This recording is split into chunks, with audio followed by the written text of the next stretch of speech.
Here is a difference between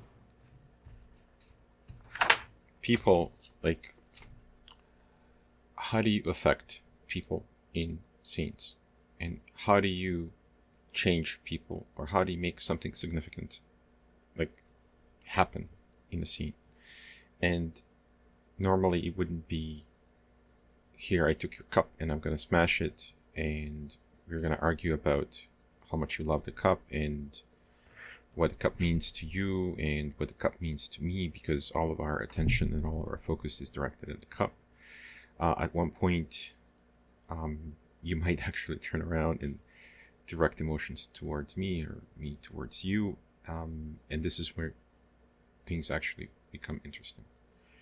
But because we've had this long kind of introduction to getting to a point to hate each other or affect each other or direct this energy towards each other, it took so long to get there that by the time we get there, people are just tuned out completely. So to start with that, we need to just drop all of that. And also what happens is that the cup itself is not something huge, big, and something that we can then use. We would have to invent more things why we'd be mad at each other, and why we would continue to argue and kind of heighten it and keep heightening it to a point where it gets insane. But because the cup was the whole reason and the trigger and the whole thing and everything was directed at it,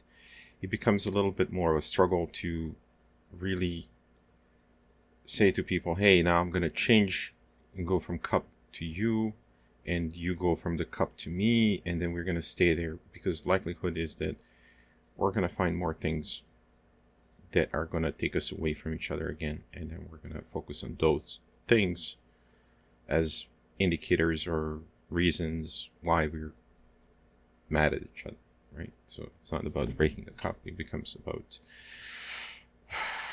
forgetting something, forgetting to come and give you help you needed when you needed it, or cheating on you, or things are like becoming more and more heightened, but it's then becoming about those things, and those things are either in the past or might be in the future, but they're never in the moment now with me and you. So and the audience just gets to listen to this nice story. It has the introduction, middle, and end. Maybe the kiss and makeup at the end, and that's great. It's a nice little story. But it's a story, maybe like for you'd read a story like that. Maybe if it's a movie, you have an introduction and things. It's like an hour long or 2 hours long or whatever. But when you come to watch like a 2-minute, 3-minute scene, you don't have that luxury. So the audience needs to be there with you from the first second to the last second. So an example of how to captivate that emotion, or how to captivate that direction towards the other person instead of directing towards other things. Great exercise that I like to do is to pick an object. So if I was to, let's say, I don't know, pick a pen, and then kind of try to think about a pen, what it signifies to me in my life, over the history of my life and through my life, and find that one moment that I remember something relatable to this pen that has emotionally affected me. And it's easier to remember and have these memories where you have been emotionally affected in some way than memories like things that have happened to us that we have no emotional attachment to, we forget. And that's another reason why the scenes that have that impact are memorable and are not as easily forgotten by people. So anyway, so I had to get a pen and then kind of dig into the back of my mind and then talk a little bit about the pen Um, Not about its shape, size, the day of what happened or whatever.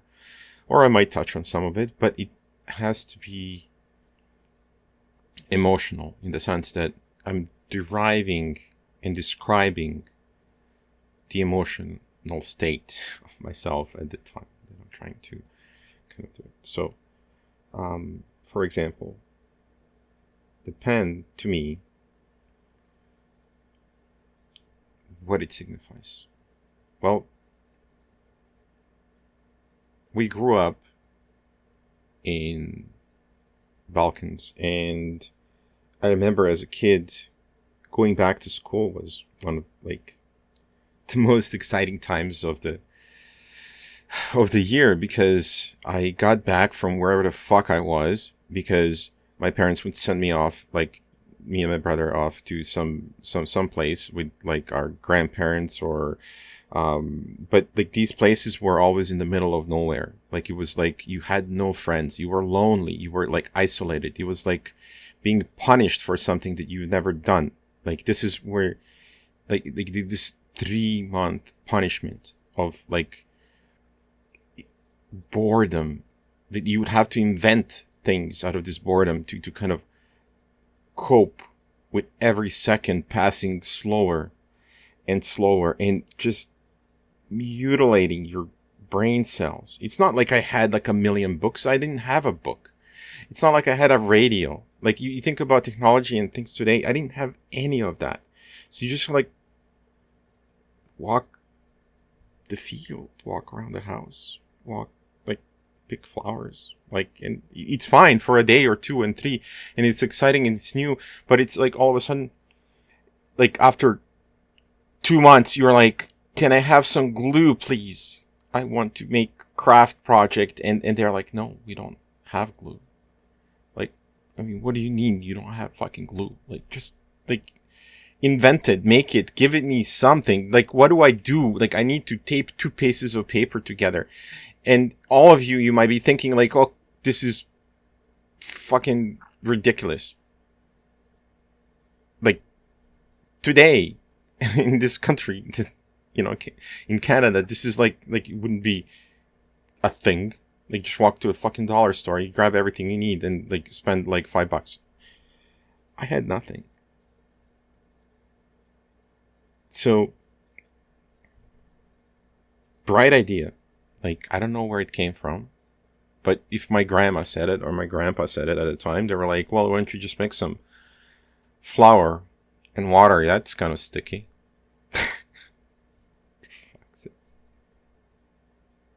And with all this innocence and naivety, like from like not like knowing anything, I took flour and I mixed it with water, and I tried like to fold 2 pieces of paper and stick them together, and it did not work because the 2 pieces of paper would be too rigid that they would kind of try to snap back out of the shape that I put them in, so they would just like fall apart. And where do I go back to this boredom, just quiet darkness of like lying on the bed and staring at the ceiling, just to let your, I guess, imagination run wild? But that's one way of looking at it positively. But it was a solitary confinement.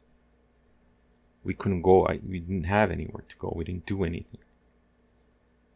So, and you're there with grandparents, not the most active people in the world, right? Like, all they want to do is just cook, sit, eat, and lie down, right? So, coming back from that countryside, back to the city, and you're getting fresh, new school essentials, like a beautiful eraser that smells like plastic, like this newly opened plastic, something like rubber, like the rubber smell, and the sandiness on the back of the rubber on the pencil when you chew on it, like the little pieces of sand that it seems like you uncover when you like are biting at it and chewing at it, and all this like little specks of happiness that fulfill you, and then you actually get a little pouch where you can put all this stuff, and it's all brand new. It hasn't been even used. Like, and you're thinking, like, what magnificent things can I make out of this? Can I build out of this things? What amazing things am I going to go do this year? And what kind of trouble I'm going to find myself in with friends? And I'm going to go see people. I'm going to see friends. And yes, some of them are going to be mean, and they will be bullies, and we will beat on each other. But that is so much better than being isolated in the bumfuck nowhere. Okay, Ensign. So to tell a story about a pen, to connect the things and to say things that are meaningful to you, that have emotionally struck you, and not to just describe things, but to feel those things and to show the emotion, like verbally, physically, through voice, through eyes, through body, through everything, but significantly, not just on the surface, like saying I am mad or I'm sad and it made me feel sad. Like, there's no space for that. So if somebody was to say, hey, okay, Nash, here is the subject for, I don't know, like, give me an object here, I don't know, a refrigerator and stuff, I can dive back into the history of my being. I can think about the refrigerator, or I can even say, you know what, fuck the refrigerator. I don't have any stories about refrigerator. I've never had interactions with it, and I've never had anything significant happen to it. But you know what? That story about the pencils and how they kind of made me feel, like kind of things that I've felt to get there, maybe I can use that as a refrigerator thing. I can put that and make myself feel same about the refrigerator. What if I take that, and here is a crazy idea, what if I take that and then I feel about you like that? So instead of like thinking, I can be thinking about the pencil and this experience and emotion that I've had in my life, but I can direct that towards you and feel that way about you being the pencil, or you being like something that was holding me back in the bumfuck nowhere, bored. So if I'm bored, I can direct that boredom towards you, and you being the reason why I'm bored or happy or excited. So it is not like anything that you do will make me sad or excited or happy, or so even you standing still and just staring, I can direct that emotion towards that stare and your stillness. So your stillness can make me happy. And I can rationalize it in a million different ways as to why you standing still makes me happy. And so to tap into a story, to tap into that emotion or something else that has happened to you in your life that you can connect through either a suggestion that you get from the audience or in any other way, and really unload. And no one really can connect those dots. Now, if you don't unload that way, I feel that the scenes are just stories. And I think they're not as interesting to watch. They're not entertaining. They're just stories. And some stories might be better than others, but at the end of the day, if you're not wearing your heart on your sleeve when you're doing improv, you are not really doing improv. You are making shit up, okay? You're just making shit up. And you're just saying the first thing that comes and you're saying yes and that's all. Like, so there is much more to things than a simple yes and, or a who, what, where, for that matter. Anyways, so that's how you tap into that emotion. So if I was to, let's say, imaginatively have this conversation with another person, and here, like, and I'm gonna try to do this one-sided, like as if I'm talking to somebody in my scene, and imagining the responses they would be giving me or something, and then trying to, like, this, I don't know how this is gonna turn out. So let's capturing that energy or that emotion that I've had in my first monologue.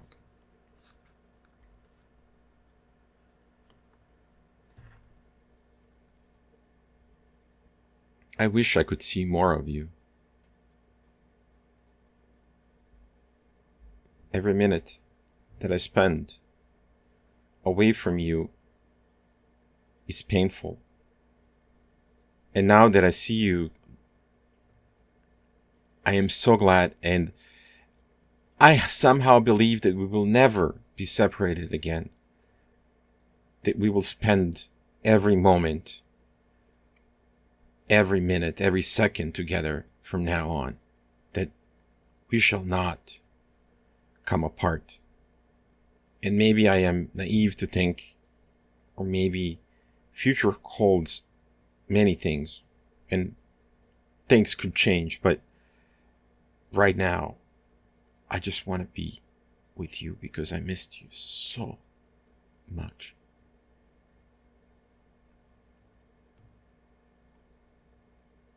It is amazing what happens when you see your bike after 10 years. This bike has been everything to me. We made new friends together. We've wrecked each other. We poured blood over pavement. This bike was everything to me.